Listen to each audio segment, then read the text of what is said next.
Good evening. The weather may be cold, but we're hot and we're warm, right? Yeah. All right.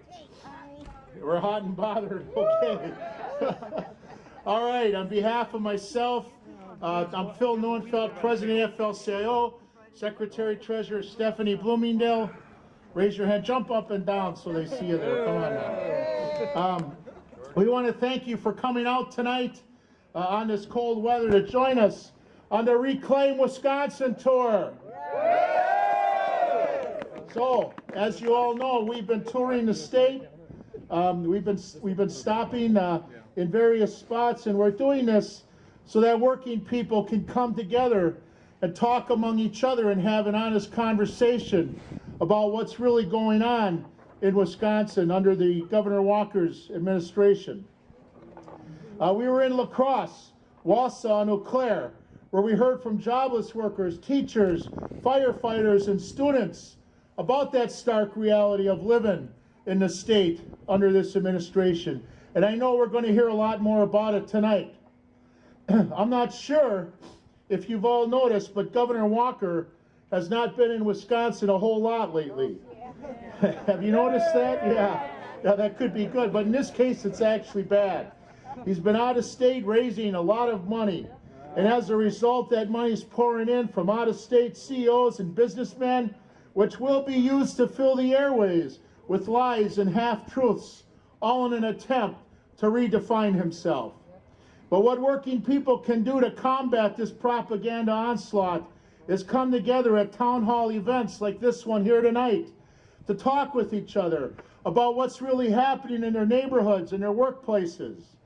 Tonight we're going to hear from various people who are laid off and having problems with health care and other issues. We'll hear from local teachers. We're going to talk about how a $1 billion cut to education is impacting each and every student. We're going to talk about how Governor Walker promised to create 250,000 new jobs for Wisconsin. Yet in the last 6 months, Wisconsin is the only state in the nation to lose jobs. And Wisconsin is one of 3 states projected to have no job growth in the coming months.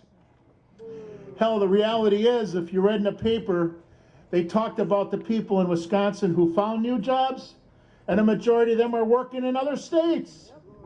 There's no job creation going on here with this guy. So here with us tonight are workers from all sectors of the economy, the people who work for a living, and the people who make our state great. People who Governor Walker has cast aside in an attempt to please his corporate backers like the Koch brothers. And one thing is clear, Walker is not on our side. He is pushing an agenda of, by, and for the richest 1% at the expense of the rest of us.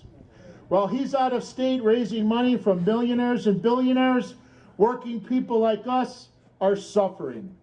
Never before has a politician so blatantly put corporate powers above their constituents by kicking thousands off of Badger Care so he could give tax breaks to corporations. Never before has a governor attacked the rights of hundreds of thousands of public sector workers. Never before has a governor made teachers, nurses, firefighters, snowplow drivers the enemy.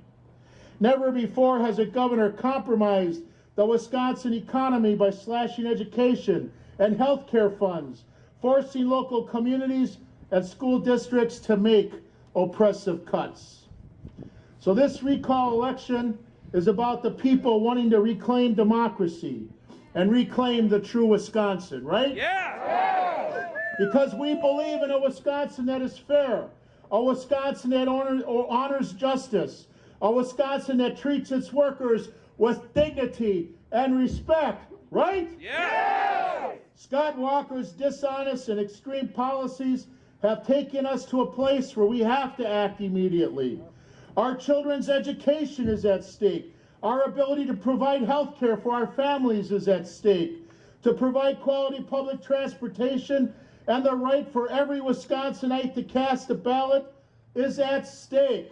The very kind of society we want to leave behind for our child is at stake, And that's why we spent hours and days out gathering signatures to recall. And that's why we're out here in the cold tonight to talk about that issue, right? Yes! Governor Walker is advancing policies that only work for the 1% richest in the state, paid for on the backs of the rest of us. We can't afford that. We can't afford that. So we're going to talk a little bit about what's going on. So what I'd like to do is introduce Amy Spalding, who's going through bankruptcy, has a very low-paying job, and relies on Badger Care for her and her son to talk a little bit about the Wisconsin that she sees. Amy, give her a hand.